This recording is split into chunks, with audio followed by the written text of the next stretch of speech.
there, Internet. I'm Annie. I'm Kit. And I'm Mac. And this is the JEM Jam, where we do an episode-by-episode recap of the 1980s cartoon JEM and the Holograms, because both it and the comic are truly outrageous, and they are truly Hawaiian. Well, they're in Hawaii. The Holograms in Hawaii sing a Hawaiian song. Oh my god. The Holograms in Hawaii, they wear a sarong, but it looks okay. This is issue 24 of JEM and the Holograms. It is part one of a three-parter called Truly Outrageous, which is going to wrap up this book before we jump into something, well, I don't really have any other word for it besides outrageous, frankly. We're actually avoiding as much information on JEM Infinite as possible. We want to go into this completely blind. I want to be shocked and amazed. But before we get to whatever the heck is going on, we're going to get to something slightly more mundane, but no less ridiculous, because that is what JEM and the Holograms is in a nutshell. We're also coming off of a previous story arc, so who wants to catch us up?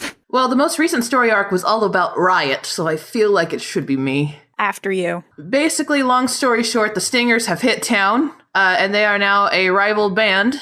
Rhea left the Stingers to join the Holograms because she just wasn't feeling it with them. But anyway, Shayna came back from Italy after going there for a little while. And Jim/Jerica has been having trouble splitting her identities, or actually having them two split. She also totally dated Riot and then totally dumped him. Also, the Misfits have been removed from 5x5 Records, and we are now running concurrently with the Misfits book, wherein they are in a reality show, which will come up. Meanwhile, let's start off our book with our new artist for this arc, who we saw in the annual, Giselle Agasse. The cover is by Jen Bartel, and it features Aja's amazing Two Wolf No Moon surfboard. Which is apparently for Craig's band, but I still love it. Oh, it's so good, though. Look at these nerds. Look at these nerds in their cute swimsuits. No, I stand corrected. There is a moon, if that's what that semicircle behind the wolves is. As they are running in fire in blue flames. This belongs on the side of a van. It's incredible. I would totally have this on the side of my van. And also we've got everybody being incredibly cute in the background. But the important thing is, the focal point of this cover is this goofy surfboard. I love the surfboard. So we start off with everybody working on a new song, and we're sort of reintroducing the Holograms as a new 5-part band. And by the way, Rhea has officially switched over to her new, more orangey yellow color scheme, and I am so into it. She's so cute. Oh, man. I seem to remember somebody mentioning that Giselle Agasse was an Archie artist at some point. You can kind of tell with some of the angles on the faces. She has done Archie work, but it's always something that she's also wanted to do. Archie's been a big influence on her style, from what I recall. I've followed her work a long time with Penny and Aggie, and it's not quite my scene, but I definitely really enjoy her art on her more adult-rated comic Menage a Trois. Well, with a name like that, I think I can guess why it's adult-rated. She did Menage a Trois? Yeah, she does the art for Menage a Trois. Wow, I didn't know that. So we go down the line with the addition of now Rhea's on drums and Shayna's on bass. They have a bass player now. Even, the characters in the comic are like, wait a minute, bass is a good thing to have. Thank God we have a bass player now. I see why all those bands over the years have had bass players. This is kind of a thing we needed. And Aja takes some time in particular to talk to Shayna about it because, Shayna's in kind of a weird position, right? She has been the drummer for a very long time, and now she has come home and had to make room for somebody else. Shayna's wonderful. She does things graciously, but that's a tough position. Yeah, it's just a tough place to be, especially when you find your sisters have found this new person and you don't know them quite as well, which I guess she doesn't know them much less than the others do, but she doesn't necessarily know that. You can build that up a lot in your head. Shayna didn't escape a yacht with Rhea. That's a bonding experience. Aja catches Shayna up on all the stuff that's been happening with Jem. Which has not been fun. Aja's always been a bit more of a pessimist than the rest of the group, but she says that, unless something changes, our band's days are numbered. And then Kimber demands one of those umbrella drinks. And Rhea's cute, and she's like, thank you guys for inviting me. Because it turns out they're in Hawaii! Maui, actually. They're in Maui. They have a beachfront resort house with its own pool? This is the result of being conveniently wealthy. It also turns out that it is not just going to be the 5 of them here. There's basically another plane with all of the boyfriends, It's the boyfriend plane. but not a girlfriend plane. Stormer, it turns out, can't get away from the cameras, and they decided that means she probably can't come because cameras would be bad for JEM/Jerica. You know, that reminds me, Rhea has seen the identity, but it's not clear if she has told everybody that she knows. Yeah, I don't think she has. Because Jerica is JEM here, and that's a little weird. But as they're all taking a group selfie, Kimber prominently featuring her drink with like 7 umbrellas. yeah, and like 4 layers, Aja brought a selfie stick. That's a thing that's happening. from the side, they hear, well, well, well. And it's the Stingers. Oh god, they're right next door. How did they not notice the Stingers were right next door? There goes the neighborhood, my darlings. We have dumb holograms next door. The Stingers! Kimber is immediately ready to kill someone. God, can I just talk about how cute Kimber's hair is? Kimber's hair is really cute. It's so cute. How does her hair just keep getting cuter? I love Minx. Look at Minx. I love her hat. Let's also talk about our new Riot. This is Giselle Agasse Riot, and he is definitely more buff. He skipped leg day though. His hair is still princess hair and silky and down behind him. Every incarnation of Riot is perfect. This one is a little less dramatic. Yeah, a little less dramatic, a little bit more subdued, which is a shame. Well, he is coming off of a pretty bad breakup, and by that I mean someone broke up with him. Which never happens. So he's a little bit more depressed and maudlin in this than he was previously. Jem's like, you're staying next door to us? That can't be a coincidence. And Riot immediately pops in with, Destiny, I'd say. We once again explain that Jem and Riot have broken up, just for the benefit of the audience coming in on the new arc. Jem is also like, by the way, don't move next door to me after I broke you up. That's not a good idea. And then we expand on Riot sighing as he watches the holograms and his girls argue. Man, I really, really like the posing in that last panel of just the silent panel of everyone screaming because, man, the body language is good. Shayna's got Aja by the wrist and is holding her back, and Rhea's got her arms around Kimber's waist holding her back. I get the feeling that Rapture would be flipping the bird if this weren't a kid's comic. That would be Kimber, frankly. Yes. I feel like Rapture is just basically saying, you guys aren't even worth my time, and just flinging her arm back as if tossing them away. Well, good news, you guys. If we turn the next page, we actually have, while you might want to focus solely on, like, forlorn, pouting Riot, we also have everyone else actually fighting and arguing out loud. And by the way, kudos to the letterer here. Because, oh my god, this is a whole lot of people talking and a whole lot of text bubbles, and it is all easily legible. Like, it does not take a forensic scientist to figure out how to trace these back to their owners. All the bubbles are overlapping in a way that suggests that they're like constantly interrupting each other. This is a really well laid out panel. Also, everybody is in the middle of an argument. Mostly they're mad about Rhea getting poached. The only thing Rhea says in this entire argument is, guys, can we just please? Oh, poor Rhea. And then meanwhile, Riot's just there looking sad. Shayna's not even part of the argument either. Minx and Rapture, by the way, insinuate that the only reason that they are next door to each other is because Jem orchestrated this just to win Riot back. Kimber's like, she dumped him. That never happened. Nobody dumps Riot, darling.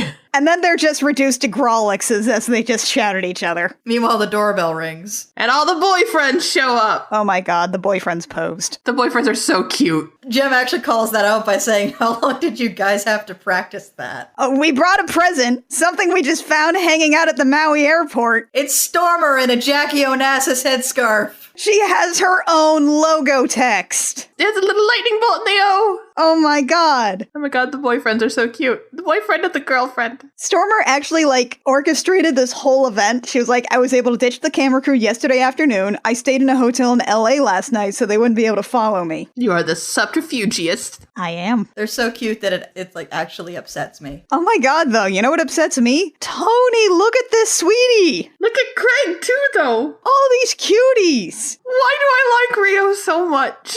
About that, though. Rio says, has anyone seen Jerica? And Jem is like, yeah, I'll take you to her. To which Odd is like, that's not a good idea. And Jem says, it's time. It's time to admit to Rio that she is Jerica. Meanwhile, everybody else is like, let's do a luau! Meanwhile, over at the Stinger's house, it turns out this was orchestrated, but not by Riot. It was orchestrated by both Rapture and Minx. This is not going as I imagine as a Rapture. I know, I thought Riot would be madder by now, but he's all mopey. If we desire revenge on the holograms for stealing Rhea away from us, we will have to get creative. Is that a TV crew hiding in our hedges, or is that a TV crew hiding in our hedges? That is a TV crew hiding in our hedges. Yes, that's what I thought.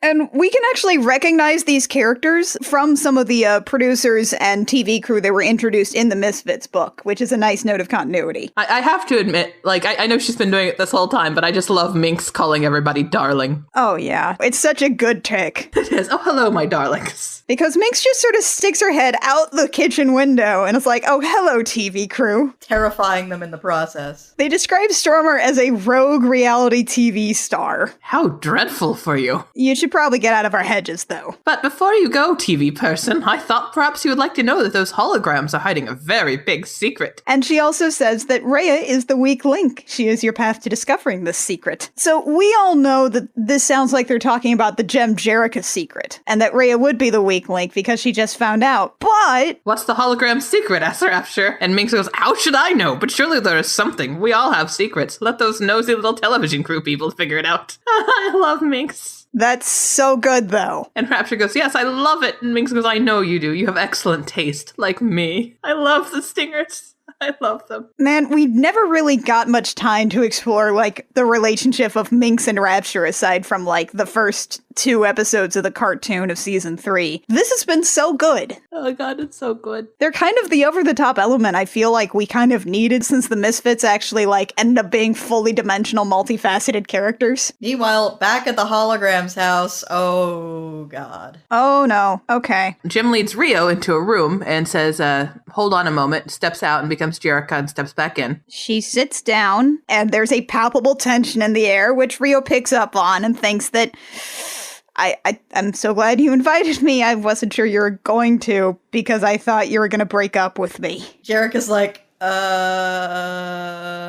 He's like, this room is amazing. It looks like a master suite. Gotta say, I'm surprised Jim didn't take it for herself. Jerica's like, about that. I have something to tell you about Jem and about me and Jem, and you're really not going to like it, and I'm really, really sorry. And he's like, spit it out. This is agony. And she's like, it's better if I show you. Showtime synergy. And we get a whole page magical girl transformation. What a good use, though. The only way this could have been better is if it was a 2-page splash. Oh my god. And just this little insert bubble of Rio being like, huh? I'm pretty sure that's how you pronounce question mark, exclamation mark, question mark. And our last page is just a single panel of Jem standing in front of Rio and saying the words that we never thought we would hear. I am Jim, Rio. I always have been. What? We never got this in the cartoon, did we? No, we didn't. She never told Rio except in like a hologram simulation where Rio talked about hating liars and despising deceivers. That's the closest we ever got. This is completely unprecedented territory. What? And Rio looks like his brain just broke. I feel like my brain just kind of broke. Rio has the blue screen of death right now. We've never done this. This has never happened. There's a lot of firsts in this Gem of the Holograms comic, but this is completely unprecedented territory for any entry in the franchise. What is Rio Pacheco Boy Reporter going to do now? That's the last page. That's our cliffhanger. Yeah, that's going to be our to be continued. What will Rio Pacheco Boy Reporter do? And that